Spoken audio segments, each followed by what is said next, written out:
So what we've done is we've got a cloud generator up here. It's an ultrasonic nebulizer. It's going to create real water particles, just like you would find in a cloud.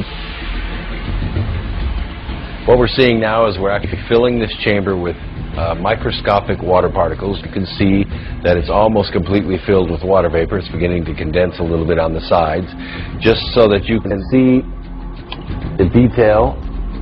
We've got a nice dense fog, just like you were sitting inside a cloud at 50,000 feet. At the bottom of the cloud chamber, Dr. Agnew has constructed an ELF wave transmitter, a miniature version of HAARP. We're only using 100 watts. It's perfectly safe.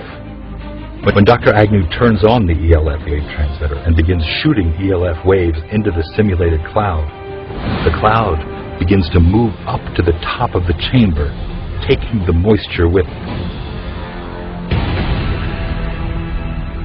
If you get down low enough, you can actually see a clear layer above the antenna. It is actually pushing these water particles up, and that's exactly how HAARP works.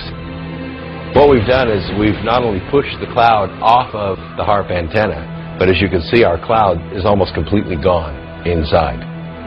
HAARP does exactly the same thing. It ionizes the particles, pushes them out into space. HAARP is one of several ELF wave transmitters located all over the globe. The United States owns and operates 3 of them, one in Gacona, Alaska, another in Fairbanks, Alaska, and one in Arecibo, Puerto Rico, near Nizhny Novgorod, and the European. Russia has one in Vasilur. The Union has one near Tromsø in Norway. Working in tandem, these transmitters could potentially alter the weather anywhere in the world, changing the jet stream's course entirely, triggering massive rainstorms or droughts. Even hurricane steering would be possible by heating up the atmosphere and building up high-pressure domes that could deflect or change the course of hurricanes. The U.S. government is firm in its position that HAARP is just an atmospheric research facility. But is it more than coincidence that since going online, some experts have reported strange weather anomalies, including massive floods, hurricanes, and earthquakes? HAARP went online in 1994, and construction continued until 2007. There are reportedly a total of 5 known ionospheric heaters, including HAARP, in the world today. There are possibly 20 other ionospheric heaters in existence all over the world. There's no conclusive proof. We happened to be in the office at the time when the earthquake happened. It was significant and shook our office, which is a large concrete building, which is 2 to 3 stories high. Of course, immediate reaction was to get into the doorways.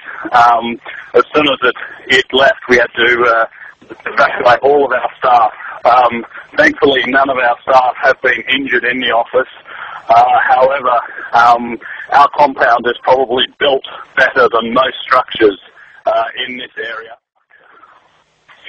And so you can only imagine what's going on. Do you have any initial reports of casualties, deaths, and injuries, Mr. Rogers?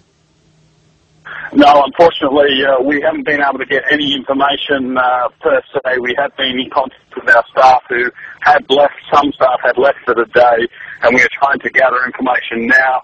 Staff who has now tried to leave the compound had to return. There was another subsequent aftershock, which was significant and is bringing down extra earth and landslides onto the road, so it's unsafe to move at this moment in time. What I can hear is very distressed people all around in the neighbourhood that we are in. There is a lot of distress and wailing of obviously people trying to find loved ones who are trapped under building and rubble. All right, so you're basically hearing... Correct. I mean, obviously the Haitian authorities will be trying to respond the best that they can, but all power seems to be out in Port-au-Prince. It is obviously very dark at the moment. There are some houses lit up that are obviously using their own generator. We ourselves, as a compound, have our own generator. Of course, we can't enter our office because now there is significant amount of water that has spilled in the office, and we're unsure whether or not there is a live case. The president shortly after 9 a.m. in Hawaii, where he's spending his Christmas vacation. NBC's Chuck Todd is there with more on how the White House is responding tonight. Chuck, good evening to you. Good evening, Carl. Well, as you noted, the president did receive word about this incident about 9:30 this morning, Hawaii time. He's been doing a couple of secure conference calls with his chief counterterrorism advisor, John Brennan, who is back in Washington, and his highest-ranking national security advisor official here, Dennis McDonough, who's chief of staff of the National Security Council. He's received 2 updates so far. He's going to get a 3rd one before the day is ordered, sort of real-time information as they've been getting information during the interrogation process of the suspect, who, of course, is now detained, Carl. Chuck, we know this is the president's and his family's. Many of them are being used as weather weapons, though they do have the ability to manipulate the ionosphere. And that brings us to something else. December 2001. Scientists at NASA's Ames Research Center in Palo Alto, California, make a discovery. In studying more than 100 earthquakes with magnitudes of 5.0 or greater, they find that almost all of them are preceded by electrical disturbances in the ionosphere. Could there be a connection to H.A.A.R.P or a facility like it? To say that H.A.A.R.P can artificially excite the ionosphere in such a way to cause an earthquake, well, it alarms me. Dr. Agnew experienced the power of ELF waves firsthand back in the 1980s. He was hired by an energy company to locate oil and gas using the same kind of ELF waves at much lower frequencies to carry out his search. It's a process called earth tomography. During one particular incident, Dr. Agnew believes his use of H.A.A.R.P-like ELF waves accidentally triggered an earthquake. It was in the spring of 1987 we arrived in Roseburg, Oregon, to use our ELF technology to search for oil and gas. Setting up that day had a little bit different results than we expected, because the instant that we energized it, there was between a 4 and 4.5 on the Richter scale earthquake that occurred. We were so amazed about what seemed to be cause and effect. We get to an area that has a high propensity for earthquakes, in an area known as the megathrust of the Pacific Northwest. We turn it on, and an earthquake occurs. Dr. Agnew demonstrates how he may have triggered the quake. This is a scale model of what the area looked like in Oregon when we scanned for oil and gas in 1987. The strata right here represents the megathrust area underneath the ground. The rock represents a potential energy set up in the ground from a tectonic stress. What we're going to do is introduce ELF waves and demonstrate that it can in fact trigger an earthquake. In this case, Dr. Agnew is using a stereo speaker to produce the ELF waves needed for his demonstration. ELF waves, extremely low frequency waves, are just like a subwoofer. In your car, you can actually feel the vibrations through your body. ELF waves are the same way. They vibrate the earth, and at right resonant frequencies, they can have devastating effects. When the speaker is activated, ELF waves begin to emit. Tiny vibrations in the sand are detected, and then a few seconds later, the rock representing a fault line shifts. As you can see, in a very few seconds, the resonant frequency built up in our model released the potential energy in the rock.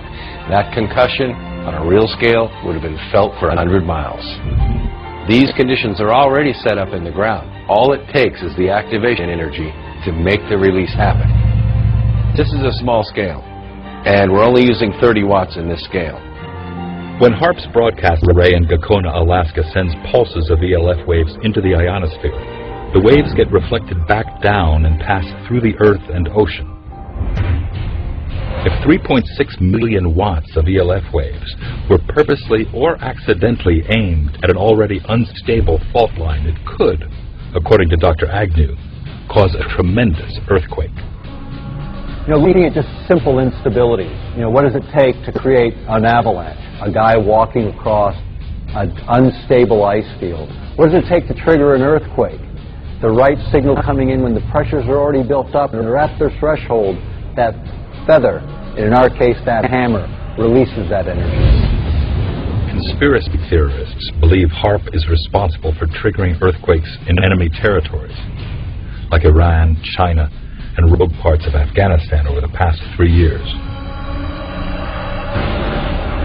But H.A.A.R.P's startling potential doesn't end there. Some say it's linked to a strange phenomena occurring in our skies. In recent years, peculiar cloud formations have been appearing in the skies all over the world with increasing frequency.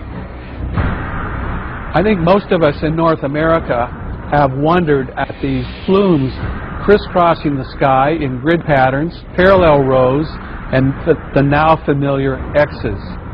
And many of us